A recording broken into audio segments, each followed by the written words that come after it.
Good morning, everybody, for the PegNet status meeting. I'm going to quickly go over what I've been doing, a few other thoughts, and then we'll open it up for any questions people have.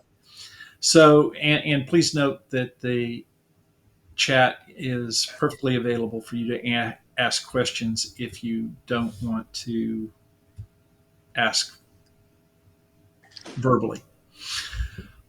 So I've still been working on mining. I've really been struggling with the mining pool on chain because when you're normally connected to a mining pool, you can kind of stream your solutions to the that you find to the mining pool. And the mining pool can collect that data and um, calculate how much hashing power you're providing to the system and dole out the rewards based off, according to everybody that contributed. And so this is it's basically the same thing as insurance and mitigating risk. When everybody pays a certain amount of money into insurance, you have uh, a disparity in needs based off of randomness in the future nobody can predict. And so that way you pay a certain amount, and if you die, then your family can get a life insurance payment, for example, right? So mining pools work the same way. Everybody contributes their hash power. It's a bit random who is going to win, but what you want to do is steady out your income. And so, no matter who wins, uh, the rewards are distributed based off of who contributed hash power. I guess another way of understanding a mining pool is just like a lottery pool at the office where everybody buys lottery tickets. They pool them in the office. And if they win $1 billion, then they get to distribute the $1 billion to everybody that contributed a lottery ticket. It's a similar thing. In that latter example, that's literally kind of how mining pools do work, because it is a bit like rolling dice to find a solution. And so I'm not going to say it's gambling, but it is a matter of playing the odds, right? So what we're doing is what in the PegNet is we're attempting to um, allow the users to submit directly to the protocol solutions, and then based off of where those solutions land relative to solutions collected, we give all the miners points, and then periodically we look at the top 25, the parties with the top 25 points, and we distribute rewards to them, and we zero out their point counts, and everything starts over. And what happens is, even if you have a small amount of hash power, you will gain some points, and no, as long as you're gaining points, you'll eventually rise to the top because your points will exceed what they can contribute within the grading period. In other words, your points don't go away. The validators will be collecting your points, and when your points justify a reward, you get rewarded. So that's the idea behind the on-chain mining pool. However, the thing that I was struggling with is if I set a difficulty, and when that difficulty is achieved, then I want to take everyone that contributed in the top 300 and give them points. And I was having a real hard time managing it so that the miners would all understand that um, the submission they have is reasonable and will gain them points without them burning their credits needlessly.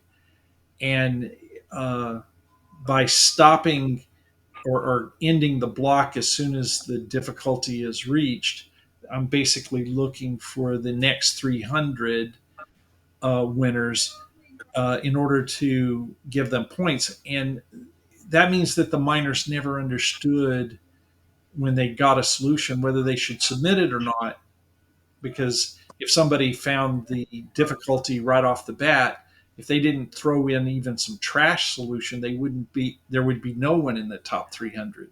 But at the same time, if it because of the way mining works, sometimes it's very, very hard to find a solution. For instance, Bitcoin has 10-minute blocks, but sometimes it can stretch for 2 hours before the miners find a solution. And it's not because the hash power goes away, it's just bad luck, right? And so I was really struggling with that because on trying to deal with it online is not the same thing as being in a mining pool. And then yesterday I just realized that's really dumb. What I should have is a minimal limit and let 300 miners cross the line. So all 300 have reached a minimum. And then when there's an outlier that gets a rapid solution, that doesn't end the block. I have to wait until I get all 300 across the boundary. And for those of you that like math, this works really, really well because looking for a solution for a particular difficulty using hash power in Bitcoin mining, this is not distributed in a bell curve where everybody's solution lands pretty close to the difficulty. It actually is distributed in an exponential curve where most of the solutions are lower difficulty, and the solutions you find become rarer and rarer and rarer until you reach the difficulty. But that means for us, where we want to collect 300 solutions on the blockchain, it means when somebody wins that maximum difficulty, the 300 are going to be weighted more towards the lower difficulty range rather than the higher. That means that no matter how I try to build um, a solution for the miners so that they know their submission is going to be valuable, it's almost impossible to do if I stop the mining as soon as somebody reaches a difficulty. Instead, I should be using a base difficulty, and once 300 people have found those solutions, then I stop it. That way, when you find that your difficulty has passed that finishing line as a miner, you can submit the entry.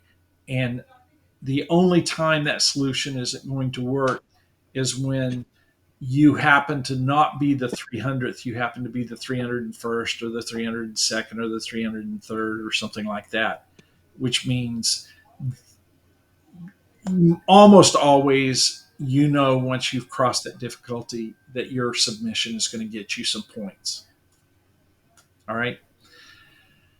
And that breakthrough happened yesterday. I've been struggling with this for weeks. It's been a real holdup in getting mining running, and I believe that I'll have this working today.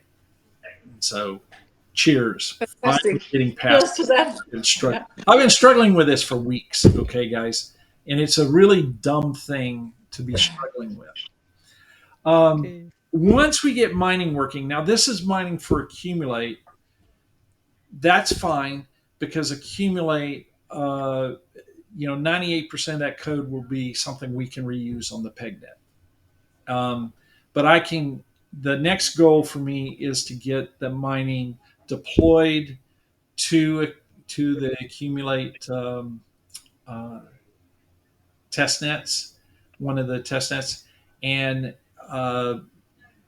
socialize how to mine and let everybody try it out. And we'll create some mining token on the test net that we issue based off of your mining, and everybody will be able to test it out.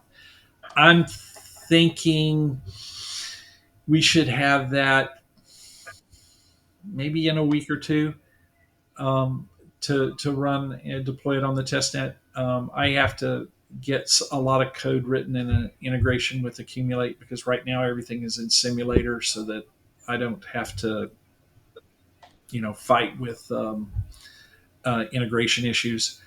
So I have to get the integration done, and once that's done, the next step would be to look at revisit how we get our prices. We have code that exists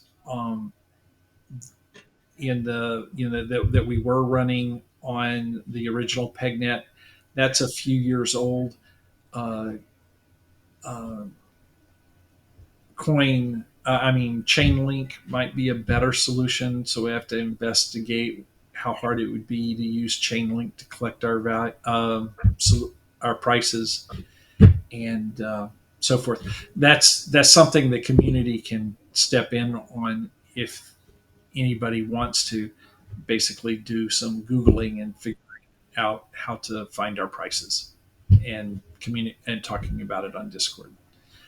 So that'll be the next step. So that's as far as I've got. The rest of the roadmap hasn't really changed much. We really want to get this done before the end of the year and get live so that we're available to be running the PegNet when we expect the next bull run to start in 2024. Okay. So that's all I have. Questions? Anybody have questions or observations? Before you joined, Paul, we talked a little bit about the narrative. So it's a set of operations that people can use for different things. Right. And back in the days, then it was very much that it's a decentralized, it's a stablecoin that's proved to crack down on other stablecoins. So what are some of the most important or interesting use cases of PegNet that you see? Well, yeah. So one of the big pluses for the PegNet, once we have it up and running, is that assuming that all of the incentives work as expected and we create the liquidity that we need, and let's assume that by trading PegNet on various exchanges, people are able to arbitrage and make money, then that creates the liquidity, and that means now the stable coin really is a stable coin because yeah, dollar is a dollar. The PegNet dollar is a dollar, and you can sell that PegNet dollar and get a dollar, real dollar, for it. So once that's all running and that's pretty solid, then now the PegNet wallet becomes, which is the Accumulate wallet, becomes this mechanism to make payments because I can now make payments in any of the assets and they're all self backing. That's one. And so payments becomes a huge use case for us. Uh, Two, it becomes a mechanism for people to manage treasuries. So when you put assets in the PegNet and you want exposure to different things like Bitcoin or gold, you can do so within the PegNet and not have to bother trying to buy these assets on the open market. It becomes a nice place for you to level set your assets. Um, Three, the PegNet becomes very solid against attacks by regulators because the PegNet will be very, very, very distributed. The people running the validation software, uh, that we can get a lot of people to run the validation software, and so we can distribute those operators. Also, any individual who wants to run the validator to make sure that the validators aren't cheating in some way, they can do so, and we'll have mechanisms to reward people who spot malfeasance and report it and slash the validators for bad behavior. Okay, so all those mechanisms will create a distributed responsibility over a large group of people that are managing the state of the PegNet. Another observation is that some people do like to arbitrage and make money. So when you provide liquidity to the PegNet from outside the PegNet, you should be able to earn uh, more assets, be they in literal Bitcoin, literal dollars. You should be able to do so by providing liquidity to the PegNet. So there becomes a opportunity to play that arbitrage person.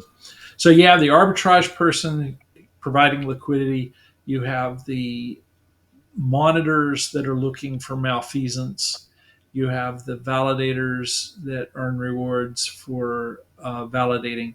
You have the limited supply mine token that people who want to mine can earn.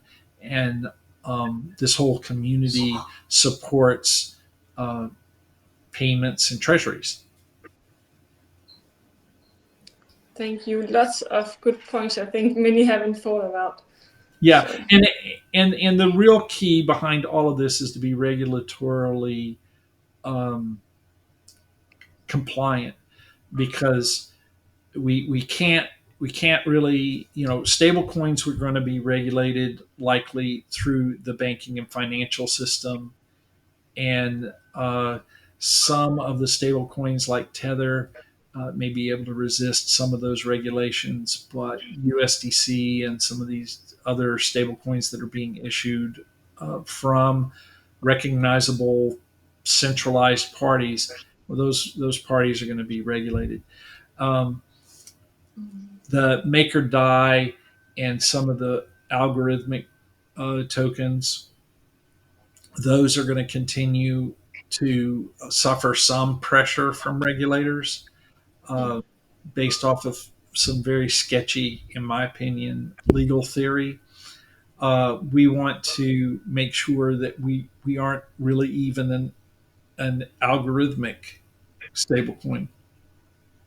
Instead, we're a market stablecoin where simply the incentives in the market create stabilization, and Okay. arguably that's not an algorithmic stablecoin. Yeah, you wrote that you can say that PegNet or it's backed by all the P assets in the network. That's right. So the, So, the backing is the assets in the PegNet, and the assets have value because of the incentives they create in the market.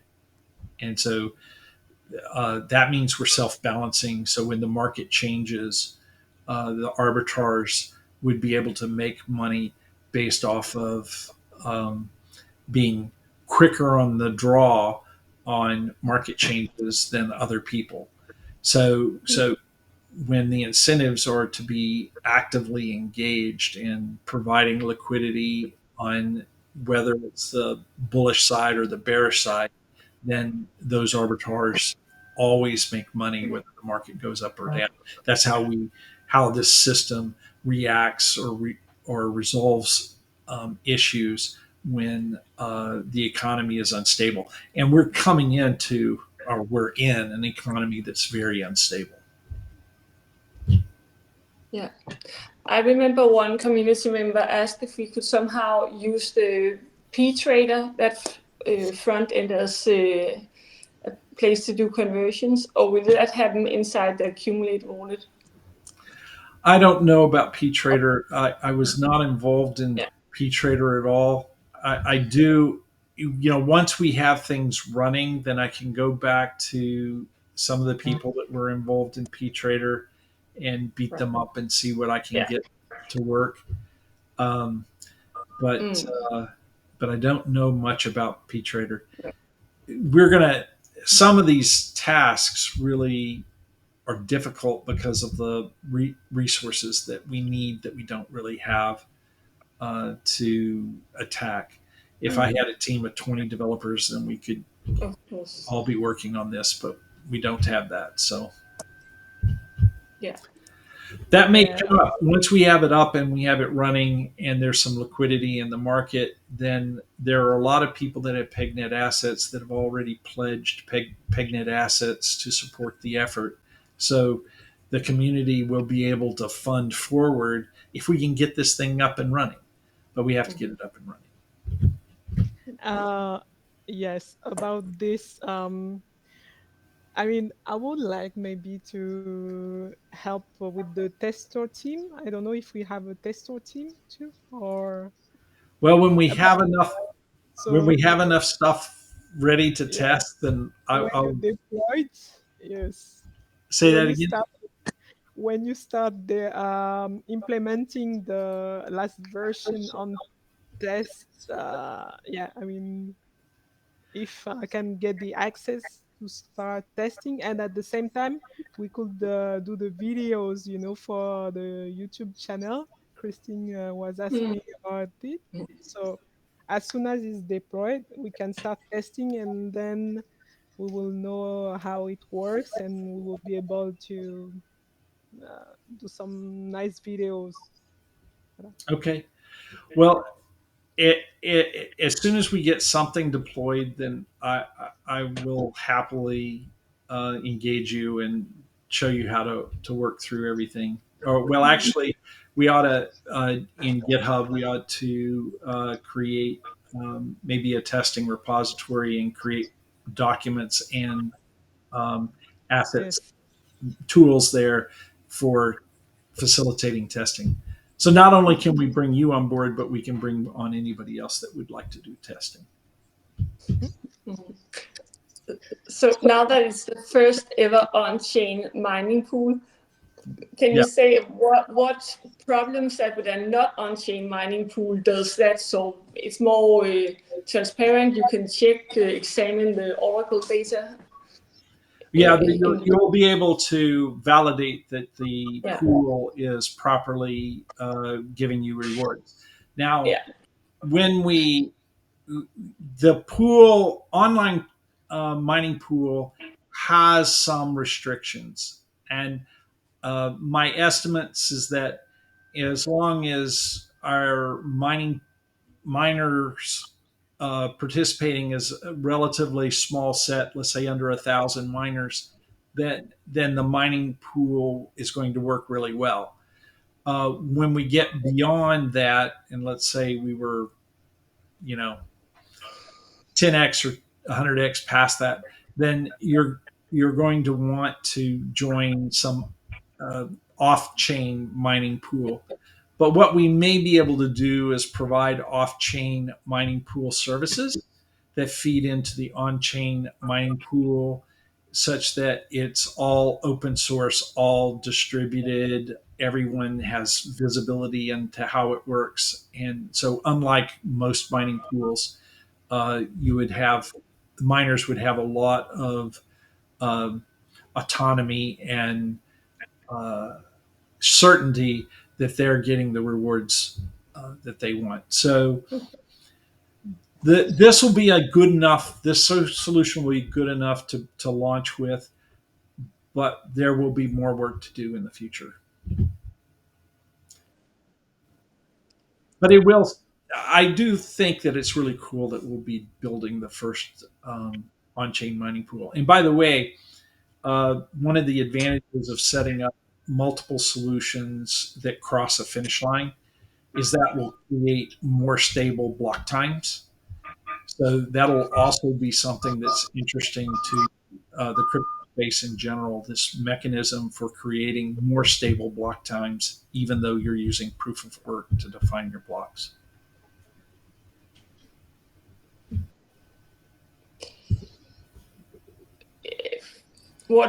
How does it make them more stable? Because you can then change between the different solutions to do it faster. Or Yeah, well, this gets back to something I said earlier that like gets into the math behind proof of work.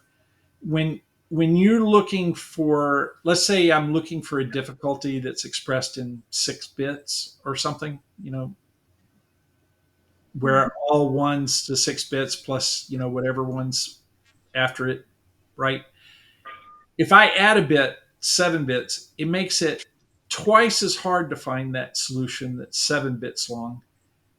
If it's 8 bits, it's another twice as hard to find it. Okay. So when I'm looking for solutions, the solutions come hard and fast that are fairly small. But as those solutions get, the difficulty gets bigger and bigger, those solutions are found slow at a slower and slower rate. That means that all the solutions that I find to begin with are easy. So most of the miners are finding these solutions and they're thinning out by half with every bit that you add to the difficulty. Does that make sense? And because they're spread out, that means, like we see in Bitcoin, if somebody happens to be lucky, because there's tons and tons of people that are mining, if somebody happens to be lucky and they find the solution within 3 seconds, then Bitcoin gets a 3 second block. Even though the difficulty should be 10 minutes, right? That means, you know, your odds are that your blocks are going to bounce around, and if the difficulty is such that everybody's just unlucky, that block can stretch out to 2 hours. But look at it if it's a finish line where multiple parties have to cross the finish line.